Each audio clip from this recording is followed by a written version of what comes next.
Here's the lesson. In this life, we all are going to face moments of disappointment. And this, not just pressure, but disappointment. And if we as spiritual beings don't rise to the occasion to handle disappointment properly, disappointment could cause us to do harm to others or to self. Each one of you sisters have fallen in love with some brother who disappointed you. When you fall in love and offer yourself to somebody, you put hope in the person, trust in the person, and then you're disappointed because that person fails to meet the level of expectation that you have of that person. When you get disappointed like that, your faith is broken, you're devastated within, then the thoughts of suicide come. Or the thoughts of killing the person come. First you want to kill the person. Then maybe you get crazy and kill yourself. You just want to kill the person.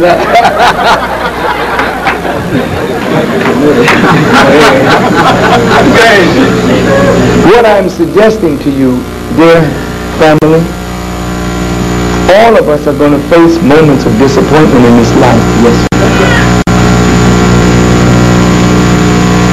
And you have to learn to handle it so that it doesn't destroy you. Putting faith in people is fine. But when you find yourself putting more faith in people than you do in Allah, then you are headed for trouble. Yes, sir. See, I could disappoint you. I could fail you. It's all possible. Allah never will fail you. So you don't worship people. You worship Allah. Yes, sir. Your faith in Allah above all must be kept in top shape. How do you keep up faith? Through the constant remembrance of Allah in prayer. How do you keep up faith? Charity. How do you keep up faith? Struggling against the weakness of self where you need the help of Allah and you got to call on Him all the time. Then your faith in Him is such that when trials come in your life, He's not a long way off from you. He's so close you can reach up and touch Him. Yes, sir.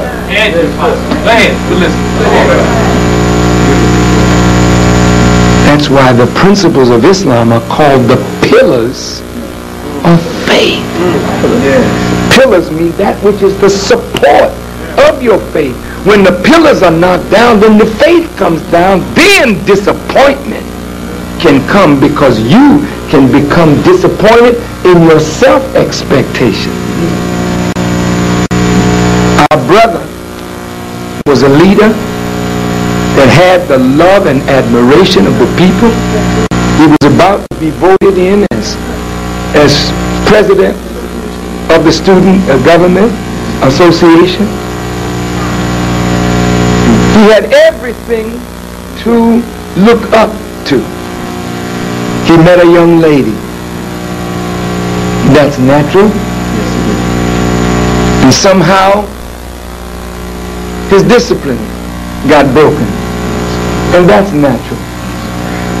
And somehow, not somehow, the young lady was expecting and worried over how he's going to face, I guess, us, those who had expectations of him, and worried that he had disappointed us. I'm sure it's deeper than what I'm saying, but let's suffice it to say that he decided to end his life. In Oriental societies, when you disgrace family, you go in a room quietly to yourself and you commit hara-kiri. Suicide is honorable in those societies, but not among Muslims. Not among Muslims. Because Allah is the giver of life. And Allah is the beneficent and the merciful and the oft forgiving and the oft returning to mercy. And there is no sin that any of you have done that Allah will not forgive you for. Yes. So you don't have to be so harsh in judging yourself, because your moral nature has quickened the self-accusing spirit in you. Yes, sir. That you will beat yourself down and say, oh, I can't face them. Who the hell is them? If you knew what they were doing, you'd say, oh, I ain't that bad after all.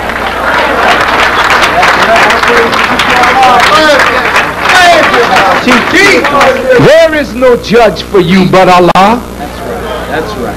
That's right. And he came, as the Quran teaches, to forgive sin altogether. So, young brothers and sisters, gather strength. Yes, sir. And no matter what you've done, Yes, sir. that you're ashamed of, turn to Allah and ask his forgiveness. And you will find him so quick to forgive and so quick to show mercy. But you must keep up your faith so that when that moment of disappointment comes, you will handle it without losing your sanity.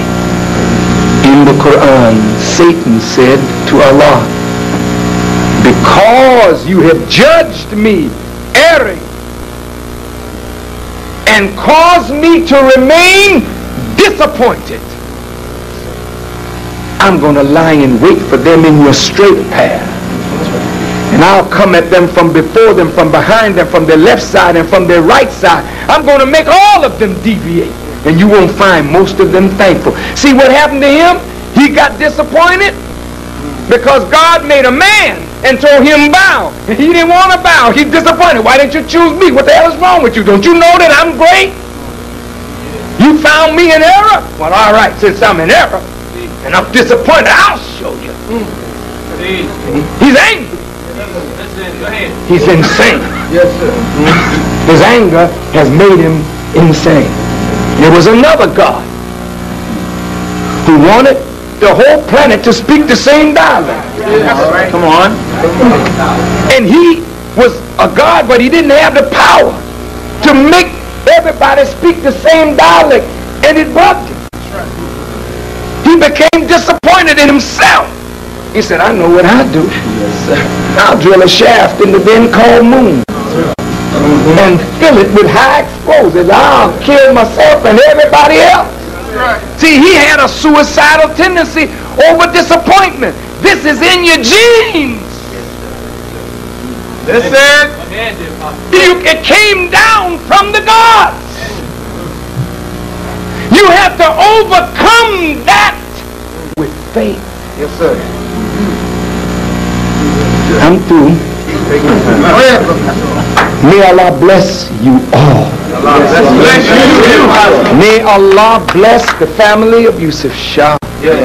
His wife Sylvia, his sons, his daughters, his grandchildren, and their children. May Allah bless them to rise up in the name of Allah, in the spirit of their father, and commit their lives to the work that their father committed his life to. And may Allah bless us as those who knew him to remember the duty of a civilized man and rise up And let's go after our people. Yes, sir.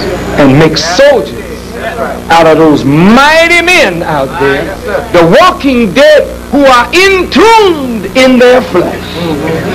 Free them with the power of the word. And if you do, a great reward will be there for you.